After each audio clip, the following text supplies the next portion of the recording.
जय हिंद प्यारे बच्चों, स्वागत है आप सभी लोगों का आज की कक्षा 12 की क्लास में। आज हम पढ़ने वाले हैं क्लास 5 है प्यारे बच्चों। आज हम पढ़ने वाले हैं वैद्युत क्षेत्र यानी इलेक्ट्रिक फील्ड।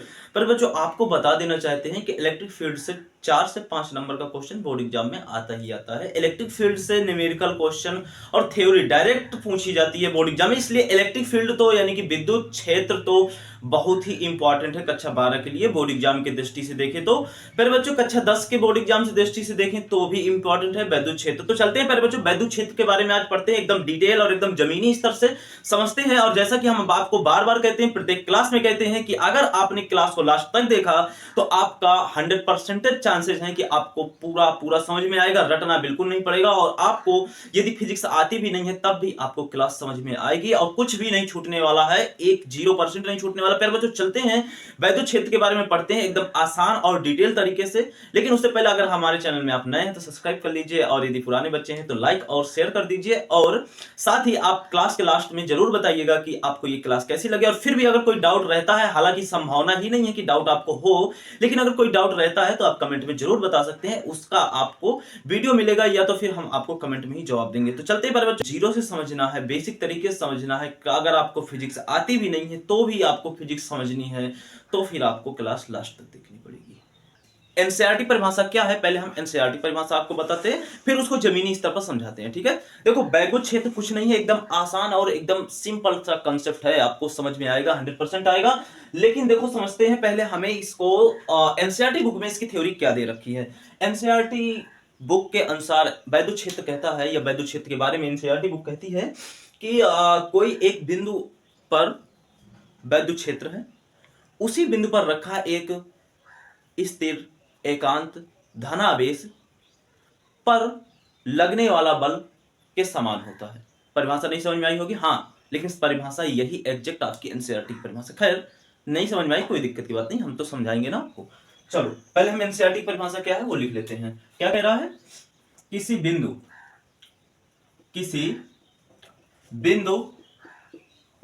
पर स्थित या किसी बिंदु पर वैद्युत क्षेत्र, ठीक है, किसी बिंदु पर वैद्युत क्षेत्र क्षेत्र उसी बिंदु पर स्थित एकांत परीक्षण धनावेश, एकांत परीक्षण धनावेश या धनात्मक आवेश भी बोल सकते हैं। ठीक है, धनात्मक भी बोल सकते हैं या धना बोल सकते हैं। धनात्मक आवेश पर लगने वाला क्या होता है, लगने वाला बल के क्या होता है, समान होता है। ठीक है, अब इसकी एक गणितीय परिभाषा है बच्चों, उसको भी लास्ट साथ में देख लेते हैं, फिर हम अपना एकदम जीरो से एकदम सरल शब्दों में से समझाने की कोशिश करेंगे। ठीक है, 100% आपको समझ में आएगा। अब यहां पर गणितीय परिभाषा क्या कहती है, गणितीय परिभाषा, ठीक है, गणितीय परिभाषा इसमें दे रखी है, दो परिभाषा दे रखी है, गणितीय परिभाषा कहते हैं। मान लेते हैं कि एक आपका बिंदु है, बिंदु पर वैद्युत क्षेत्र है। ठीक है, माना क्या है कि बिंदु पर क्या है वैद्युत क्षेत्र है। वैद्युत भी बोल सकते हैं, विद्युत बोल सकते हैं। ठीक है, वैद्युत क्षेत्र है। ठीक है, और उसी पर वैद्युत क्षेत्र है। देखो इसी परिभाषा को आपको गणितीय रूप में ढाल दिया गया। कैसे, देखो किसी बिंदु पर विद्युत क्षेत्र है, वैद्युत क्षेत्र है, यह लिखा गया किसी बिंदु पर वैद्युत क्षेत्र है। ठीक है, अब उसी बिंदु पर एक एकांत स्थिर धनावेश है। क्या है, उसी बिंदु पर क्या है, परीक्षण आवेश है। क्या है, परीक्षण आवेश लिखना बहुत जरूरी है। परीक्षण धनात्मक आवेश पर बच्चों, परीक्षण धनात्मक आवेश को हम Q0 से डिनोट करते हैं, ये स्थित है। ठीक है, और उस पर जो बल लग रहा है, बल क्या है प्यारे बच्चों, बल है आपके पास F। तो यहां से आपका जो गणितीय रूप में फार्मूला आता है वो आता है आपके पास इलेक्ट्रिक फील्ड यानी कि वैद्युत क्षेत्र बराबर आपके पास आ जाएगा F बटे में परीक्षण आवेश 0। यहां पर आप वैद्युत और विद्युत में कंफ्यूज ना हो तो आप वैद्युत ही लिखिए अगर आपको कंफ्यूजन हो रही है। तो वैद्युत ही लिख सकते हैं आप, कोई दिक्कत की बात नहीं, वैद्युत भी लिख सकते हैं, ठीक है, कंफ्यूजन नहीं होनी चाहिए भाई। देखो ये आपका फार्मूला होता है, ये क्या होता है आपका फार्मूला होता है। अब इसको हम जमीनी सतह से समझते हैं कि आखिरकार ये कह क्या रहा है। देखो इसमें एक गरीब व्यक्ति और एक अमीर व्यक्ति की बात हो रही है, ठीक है, इसमें एक गरीब व्यक्ति और एक अमीर व्यक्ति की बात हो रही है। कह रहा है कि एक आपका परीक्षण आवेश है, क्या कह रहा है, एक आपका परीक्षण आवेश है, हमने मान लिया कि एक आपका परीक्षण आवेश है Q0, ठीक है, ये हमेशा धनात्मक होता है। क्या होता है, इसकी शर्त क्या होती है प्यारे बच्चों, ये हमेशा क्या होता है, पॉजिटिव होता है, यानी कि प्लस का होता है, हमेशा प्लस का होता है, ठीक है। ये एक व्यापारी है, समझो इसको, एक व्यापारी है। अब ये व्यापारी है बेचारा, मान लेते हैं इसे रतन टाटा, क्या मान लेते हैं, रतन टाटा मान लो, बिरला मान लो, या फिर अंबानी साहब मान लो, किसी कोई भी मान सकते हो व्यापारी जो अभी इस समय पॉपुलर है, ठीक है, तो किसी को भी मान सकते हैं हम। तो इसको मान लेते हैं एक व्यापारी है। अब ये व्यापारी है जो कि हमेशा पॉजिटिव दिमाग का रहता है। व्यापारी हमेशा क्या रहता है, गलत नेगेटिव विचार का रहता है क्या, छोटी सोच वाला व्यापारी कभी बन सकता है व्यक्ति, नहीं जी नहीं बन सकता। हमेशा अच्छी सोच और बड़ी लेवल की सोच रखने वाला व्यक्ति ही एक सफल व्यापारी बन सकता है। छोटी सोच और छोटी छोटी कंफ्यूजन और डाउट में और छोटी छोटी बातों पे झगड़ा करने वाला व्यक्ति कभी भी व्यापारी नहीं बन सकता। हमेशा पॉजिटिव सोच, हमेशा अच्छी सोच उसके पास होनी चाहिए और बड़ी सोच होनी चाहिए, हमेशा अच्छा दिमाग होना चाहिए, अच्छी बातें हमेशा सोचने वाला व्यक्ति ही आपका कुछ जीवन में कर सकता है। तो अच्छी सोच यानी कि प्लस वाली सोच, इससे आप याद रख सकते हैं कि ये परीक्षण आवेश हमेशा प्लस का होगा, ठीक है। तो ये अच्छी सोच रखने वाला व्यक्ति होता है, यानी कि एक अच्छा व्यापारी है, ठीक है, सोच का अच्छा व्यापारी है, ठीक है। अब ये व्यापारी क्या करता है, अपना व्यापार फैलाता है, ठीक है। मान लेते कि इसने इतना व्यापार फैलाया, ये बीच में बैठा है, इसका ये मकान है दिल्ली, क्या है, दिल्ली। ये व्यापारी कहां रहता है, दिल्ली में रहता है, किस दिमाग के साथ, प्लस पॉजिटिव दिमाग के साथ रहता है। कहां रहता है, दिल्ली शहर में रहता है। इसने अपना व्यापार इतने बड़े एरिया में फैला रखा है, ठीक है। अब ये क्या कर रहा है, ये जो व्यापार फैलाया है ना, इसी व्यापार को हम कह देते हैं वैद्युत क्षेत्र। इसी व्यापार को क्या कह देते हैं, वैद्युत क्षेत्र। क्या कह देते हैं, वैद्युत क्षेत्र। ये जो आपने व्यापार फैलाया ना, ये चारों तरफ ऐसे व्यापार फैलाया, ये सब इसका वैद्युत क्षेत्र है, ठीक है।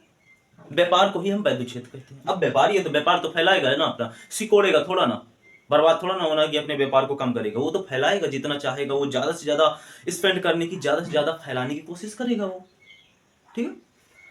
अब ये एफ क्या है, बल क्या है, देखो अब ये व्यापारी है, व्यापार इसने फैला दिया।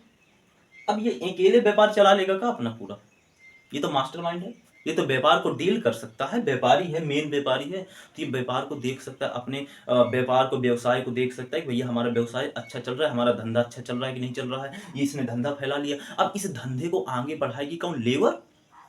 दिमाग इसका रहेगा पॉजिटिव, अच्छी सोच इसकी रहेगी, विचार इसके रहेंगे, नियम इसके रहेंगे, तरीके इसके रहेंगे, व्यापारी के रहेंगे।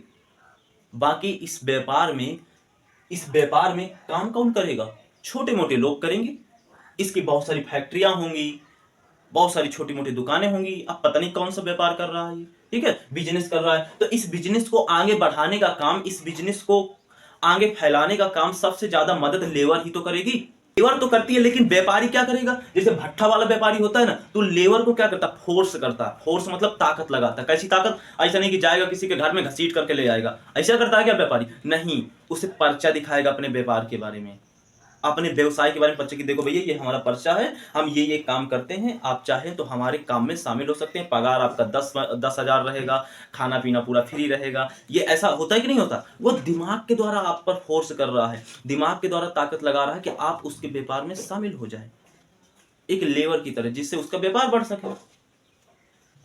बहुत सारे व्यापारी होते हैं ना, आजकल आप फोनों में देख रहे होंगे कि भैया जिसने 10 पास किया है तो वो हमारी फैक्ट्री में काम कर सकता है, हमारी फैक्ट्री गुजरात में है, 10,000 रुपए महीना और रूम और भाड़ा वगैरह, ये सब खाना पीना हर चीज फ्री होगा आपका। कौन कर रहा है, मेन व्यापारी ही ने तो छपवाया होगा पर्चा, ये कि उसके मजदूरों ने छपवा दिया होगा। तो व्यापारी क्या कर रहा है, यानी परीक्षण अभी क्या कर रहा है, फोर्स कर रहा है। कहां पर फोर्स कर रहा है, कहां ताकत क्यों लगा रहा है, वो ताकत इसलिए लगा रहा है ताकि गरीब आदमी उसके इस इलेक्ट्रिक फील्ड में आ जाए, उसके इस व्यापार में शामिल हो जाएं। इसलिए ये परीक्षणावेश यानी कि ये व्यापारी फोर्स लगा रहा है, दिमागी फोर्स लगा रहा है, घर से ताकत नहीं लगा रहा है वो कि तुम्हें घर से जाकर के घसीट लाएगा। ऐसा करेगा का? आप मारेंगे जूता तो बेचारा वहीं पे व्यापारी बना पड़ा रहेगा दुआरे में, तो वो कहा तुम्हें घसीट कर लाएगा का? नहीं नहीं, पैसा का लालच देगा वो, दिमाग से आपको फोर्स करेगा, दिमाग से आपके ऊपर ताकत लगाएगा, हाथों से नहीं लगाएगा, नहीं तो पुलिस उसे टांग ले जाएगी। तो आपको पर्चा दिखाएगा, नई नई योजनाएं दिखाएगा, हमारे व्यापार में इतना अच्छा है, काम भी आपको कम करना पड़ेगा, तमाम लालच देगा। यानी फोर्स कर रहा है ना वो, बातों के द्वारा ताकत लगा रहा है ना, तो आपको ताकत लगाएगा। अब आप मान लेते हैं कि आप माइनस सोच वाले व्यक्ति हैं। कौन से सोच वाले आवेश है? माइनस सोच वाले आवेश है। तो आप उसकी ओर खींचे चले जाएंगे, क्योंकि प्लस का सोच वाला है और आप माइनस के सोच वाले हैं। तो उससे क्या मतलब? आप तो एक मजदूर हैं, आप चाहे जैसा सोच रखें, उसे तो काम से मतलब है। उसे क्या, व्यापारी को काम से मतलब है ना। आप चाहे अपने घर में रोज लड़ते हो, खाते हो, दारू पीते हो, कुछ भी करते हो, उससे क्या मतलब? व्यापारी है, उसका तो काम होना चाहिए भाई, तुम काम करो, अपना पगार लो, दुनियादारी चाहे जो भी करो, तुम हमसे मतलब नहीं है। व्यापारी यही तो कहता है। तो आप माइनस के हैं या प्लस चार्ज वाले हैं, उससे फर्क नहीं पड़ता है। उसको तो अपने काम में जरूरत है आपकी, तो आपको ले जाएगा, पगार देगा, काम करवाएगा, बस उससे इतना ही मतलब है। तो आपको क्या करेगा? फोर्स करेगा। कहां? अपनी इलेक्ट्रिक फील्ड यानी कि अपने व्यापार में खींचने की। कहां पर खींचने की? अपने इलेक्ट्रिक फील्ड में अंदर खींचने की कोशिश करेगा। क्या लगाएगा? फोर्स लगाएगा। क्या लगाएगा? फोर्स लगाएगा। यही कहता है, ये जो ताकत लगा रहा है ना, यही ताकत लगाने का और यही आपका इलेक्ट्रिक फील्ड ही होता है आपका विद्युत क्षेत्र। ठीक है, इसी व्यापार को हम कह देते हैं विद्युत क्षेत्र। यानी इसके व्यापारी का जो ये प्रभाव है ना चारों तरफ, इसका व्यापार है, इतना बड़ा व्यापार है, इसका प्रभाव, इतने एरिया में इसका दबदबा चल रहा है भाई। अब ये व्यापारी है, इसकी फैक्ट्री में इसका दबदबा नहीं चलेगा, तो इसका जो दबदबा चल रहा है उसी को कह देते हैं विद्युत क्षेत्र। और इसी को, अब इस दबदबे के अंदर जो ये छोटे मोटे मजदूर काम कर रहे हैं ना, वो इससे नीचे होंगे। ये छोटे वो आदमी है ना, तो ये इससे व्यापारी से दबेंगे ना, इससे दब रहे हैं ना ये लोग, फोर्स के कारण, दिमागी फोर्स है। तो इसी फोर्स को हम और इसी इलेक्ट्रिक फील्ड को हम कह देते हैं विद्युत क्षेत्र। ठीक है, अभी आपको समझ में थोड़ा कम आया होगा, अभी और हम विस्तार से समझेंगे। देखो, आपसे एग्जामिनर में पूछ लेता है, स्पष्ट तरीके से पूछेगा आपसे कि भैया बताओ, जो ये इलेक्ट्रिक फील्ड है ना, इलेक्ट्रिक फील्ड में इलेक्ट्रिक फील्ड की विशेषता क्या होती है? ये जो विद्युत क्षेत्र है ना, विद्युत क्षेत्र की क्या विशेषता होती है, क्या प्रकृति होती है? विद्युत क्षेत्र की विशेषता आपसे 100% पूछेगा। विद्युत क्षेत्र की क्या पूछेगा? प्रकृति पूछ सकता है, प्रकृति या विशेषता, दोनों बात एक ही है, प्रकृति या विशेषता। ठीक है, तो आप पहली विशेषता क्या करेंगे? पहली विशेषता तो ये एक अदिश राशि है, अदिश नहीं सदिश राशि है ये, क्योंकि इसमें दिशा भी है। अब भाई व्यापारी है, अपने व्यापार को दिशा नहीं देगा, बिना दिशा के कैसे व्यापार फैल सकता है भैया? दिशा तो होगी ना कि भैया हमको अपने व्यापार को दक्षिण भारत तक फैलाना है, अपने बिजनेस को हमें उत्तराखंड तक फैलाना है, अपने बिजनेस को हमें दिल्ली से लेकर के गुड़गांव तक फैलाना है, अपनी फैक्ट्रियों को हमें अमेरिका तक फैलाना है। भाई दिशा है ना, उसकी प्लान है ना पूरा, कि बिना प्लान के, बिना दिशा के वो अपने व्यापार को, अपने उसको व्यापार को, अपने व्यवसाय को आगे बढ़ाएगा। बात समझ में आ रही है? तो इलेक्ट्रिक फील्ड में क्या होता है? दिशा होती है। अब परिणाम भी होता है, भाई व्यापार होगा तो परिणाम भी तो आएगा। 15,000 का लाभ हुआ कि 20,000 का लाभ हुआ, कितने हजार का लाभ हुआ, ये उसकी परिणाम है। तो परिणाम भी है और दिशा भी है। तो यानी कि ये क्या है, इसमें दिशा भी होगी, दिशा भी होगी, कामा परिणाम भी होगा, परिमाप। तो परिमाप भी होगा और परिणाम भी बोल देते हैं इसको, परिमाप भी बोल देते हैं। आप इसको मात्रा भी बोल सकते हैं। ठीक है, हमने बताया था पहली क्लास में आपको राम परिणाम। ठीक है, होती है, इसलिए ये आपका सदिश राशि है। क्या है? इसलिए आपकी सदिश राशि होगी। दूसरी बात क्या है? दूसरी बात ये है कि आपका दूसरी बात इसमें यह है पर बच्चों कि ये हमेशा जिस ओर परीक्षण आवेश में, यानी कि इस प्लस वाले पॉजिटिव में जिस ओर बल लगेगा उसी ओर इलेक्ट्रिक फील्ड भी होगी। क्या होगा? परीक्षण आवेश में क्या होगा? परीक्षण आवेश में, परीक्षण धनावेश में, ऐसा भी लिख सकते हैं आप, लेकिन आपको लिखना पूरा चाहिए। परीक्षण धनावेश या धनात्मक आवेश, धनात्मक आवेश में जिस ओर क्या लगेगा? जिस ओर बल लगेगा, क्या लगेगा? बल लगेगा उसी ओर क्या होगा? उसी ओर आपका क्या हो जाएगा? उसी ओर क्या हो जाएगा? विद्युत क्षेत्र भी होगा। विद्युत क्षेत्र भी क्या होगा? विद्युत क्षेत्र भी होगा। विद्युत क्षेत्र बोले थे ई। ठीक है, अब ये लाइन को हम कैसे समझे जमीनी स्तर पर? देखो, अब ये व्यापारी है, ये व्यापारी है, व्यापारी का जिस ओर दिमाग होगा कि भैया हमको अपने, ये दिल्ली में बैठे बैठे सोच रहा है हमको अपने व्यापार को क्या है कि सऊदी अरब में फैलाना है। कहां पर फैलाना है? हमें अपने बिजनेस को सऊदी अरब तक ले जाना है। तो इसका बिजनेस का अमेरिका तरफ भागेगा का? व्यापारी जिस ओर सोचेगा बिजनेस भी तो उसी ओर बढ़ेगा। व्यापारी सोच रहा है कि नहीं नहीं नहीं हमको अमेरिका में नहीं व्यापार अपना चलाना है, बिजनेस अमेरिका में नहीं चलाना, तो क्या जबरदस्ती बिजनेस अमेरिका में चलने लगेगा? तो मतलब व्यापारी यानी कि धनात्मक आवेश जिस ओर बल लगाएगा, जिस ओर अपने दिमाग का प्रयोग करेगा, जिस ओर बल लगाएगा, जिस ओर ये गरीब मजदूरों को ले जाएगा, वहीं पर वही फैक्ट्री आपकी ज्यादा चलेगी, वहीं पर वैद्युत क्षेत्र ज्यादा होगा, वहीं पर यानी कि व्यापार ज्यादा बढ़ेगा। कोई दिक्कत? यानी जिस ओर इसका दिमाग उसी ओर इसका बिजनेस यानी वैद्युत क्षेत्र। ठीक है, अब यहां पर हम चलते हैं। बहुत बार आपसे पूछा जाता है कि इस परीक्षण आवेश क्या होता है। देखो, ये परीक्षण एक आवेश एक बहुत ही छोटी मात्रा है। क्या है? एक बहुत ही छोटी मात्रा है। क्या है? ये छोटी मात्रा है, छोटी राशि है या मात्रा है, ऐसा भी बोल सकते हैं, राशि है। ठीक है, छोटी राशि है, छोटी इकाई भी बोल सकते हैं आपको, ये बहुत ही छोटी इकाई है। ऐसा क्यों? क्योंकि अगर ज्यादा बड़ा होगा ना, ज्यादा दादागिरी करेगा ना, ये तो ज्यादा दादागिरी करेगा तो अपने ही व्यापार को ये घाटे में ला जाएगा। ज्यादा दादागिरी व्यापारी अगर ज्यादा दादागिरी करता है ना, तो उसका व्यापार क्या होता है, उसका बिजनेस नहीं चलता है, यानी उसका इलेक्ट्रिक फील्ड खत्म हो जाता है। इसलिए ये छोटा होता है, इसलिए ताकि ये अपने ही इलेक्ट्रिक फील्ड को, अपने ही व्यापार को खत्म ना कर दे। अगर बड़ा हो जाएगा ना, अगर ये बड़ा हो जाएगा ना, अगर ये बड़ा हुआ, क्या हुआ, अगर ये बड़ा हुआ तो क्या हो जाएगा, इलेक्ट्रिक फील्ड क्या हो जाएगी, खत्म हो जाएगी या कम हो जाएगी, खत्म हो जाएगी या कम हो जाएगी। क्यों कम हो जाएगी? क्योंकि अगर ये दादागिरी करेगा, अपने आप को लंबा चौड़ा ताकतवर दिखाएगा मजदूरों के सामने, तो मजदूर इससे भागेंगे भैया, व्यापार इसका बढ़ेगा का, फिर घटने लगेगा। ठीक है, अब चलो इस इलेक्ट्रिक फील्ड की कुछ इस धनावेश की कुछ विशेषताएं देख लेते हैं। ये तो इसकी कुछ खासियत हो गई, अब इसकी कुछ आदतें चलते हैं। इलेक्ट्रिक फील्ड यानी कि इलेक्ट्रिक फील्ड की तो आदतें हो गई, अब हम इस धनावेश की यानी इस व्यापारी की, व्यापारी क्यों नहीं बड़ा हो रहा, क्यों नहीं दादागिरी दिखाता, क्योंकि उसका व्यापार खत्म हो जाएगा, इलेक्ट्रिक फील्ड खत्म हो जाएगा, इसलिए ये छोटी राशि, छोटी इकाई है। ठीक है, अब इसकी कुछ विशेषताएं। कोई कोई व्यापारी होता है ना, प्रत्येक व्यापारी की अपनी अपनी विशेषता होती है। व्यापारी अलग तरीके से, रतन टाटा है तो वो अलग तरीके से मजदूरों से बात करते हैं। बहुत सारे व्यापारी हैं तो वो मजदूरों से एकदम गरमुर्री में और लंबी चौड़ी बातों में बात करते हैं। बहुत सारे व्यापारी हैं तो झूठी आशा दे करके मजदूरों को अपने व्यापार में शामिल करते हैं। तो हर एक व्यापारी की अलग अलग तरीके से, अलग अलग तरीके से क्या होती है, सोच होती है। हर एक व्यापारी की अलग अलग सोच होती है, अलग अलग व्यापार करने का तरीका होता है, नियम होता है। ठीक है, तो उसी तरह से इस धनावेश परीक्षण आवेश की क्या प्रकृति है, क्या विशेषता है, क्या नियम है इसका, चलो उसके बारे में चलते हैं। तो हम धनावेश परीक्षण आवेश की क्या करते हैं, प्रकृति या इसकी विशेषता। तो हम यहां पर आपको छोड़ रहे हैं कि आप विशेषता भी लिख सकते हैं, प्रकृति भी लिख सकते हैं, कुछ भी शब्द आप यहां पर चूज कर सकते हैं, आप भर सकते हैं, कंफ्यूजन की बात नहीं। ठीक है, तो हम धनावेश की कुछ विशेषताओं के बारे में जानेंगे। तो पहली विशेषता इसकी ये है कि ये हमेशा प्लस माइंड वालों को, अगर प्लस माइंड, ये जो प्लस सोच वाले हैं ना, इस प्लस सोच वालों को बाहर घसीटता, बाहर भेजता है। क्या करता है, परीक्षण आवेश प्लस वाले आवेशों को, प्लस आवेश कौन होते हैं, प्लस आवेश आपके इलेक्ट्रॉन होते हैं, होते कि नहीं होते, प्लस आवेश आपके इलेक्ट्रॉन होते हैं। तो ये जो व्यापारी है ना, ये परीक्षण आवेश हमेशा इलेक्ट्रॉनों को यानी कि प्लस आवेशों को इलेक्ट्रिक फील्ड से बाहर को भेजता है, यानी बाहर को भेजता है। क्या करता है, यानी कि क्यू, यानी कि आपको कह सकते हो धनावेशों को,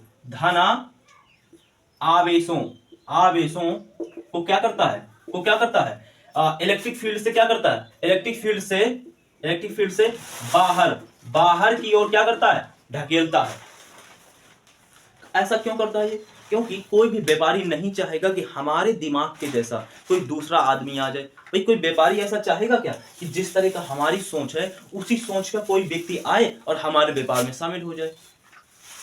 अगर इसी सोच का कोई व्यापारी आएगा, इसका क्या हो जाएगा, फिर इसका धंधा ही खत्म हो जाएगा। कोई नहीं चाहेगा कि एक अच्छा हो, दिमाग में तेज हो, वो हमारे बगल से बैठे। अगर भैया कोई अपने बगल से किसी दूसरे व्यक्ति को बैठाएगा तो फिर वो इसका पोजीशन ना कम होने लगेगी। कोई भी व्यापारी नहीं चाहता है कि भैया हमारे ही बिजनेस में कोई आकर के दूसरा व्यक्ति दादागिरी करे। अब दादागिरी कौन कर सकता है भाई? प्लस वाला आवेश प्लस वाला ही एक दूसरे की सोच वाला ही करेगा भाई। ये भी जो सोच रहा है वो भी जो सोच रहा है। अब वैसे भी आपने पहली क्लास में भी पढ़ा है कि अगर ये प्लस का तो होता है, अगर दूसरा भी प्लस का आ जाएगा तो वैसे भी ये भी लड़का ही है और ये भी लड़का है, तो लड़का और लड़का कभी भी एक दूसरे से प्रेम मोहब्बत नहीं करते,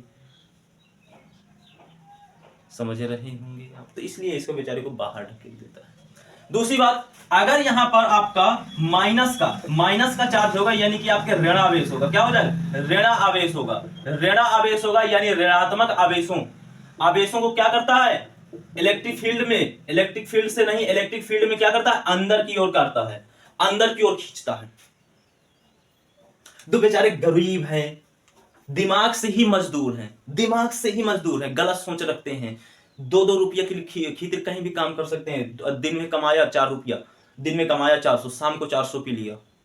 दिन में कमाया और शाम को जाकर के भैया ठेके में आराम से पी लिया, लगा लिया। तो ऐसे छोटी सोच वाले व्यक्ति होते हैं कि भैया जैसा चल रहा है वैसा चलने देते हैं, रोज का कमाना, रोज का खाना, क्या करना है जो आकर के, क्या करना है अपना व्यापार शुरू करके, भाई जैसे चल रहा है वैसे चलने देते हैं, जिंदगी है जी लेते हैं।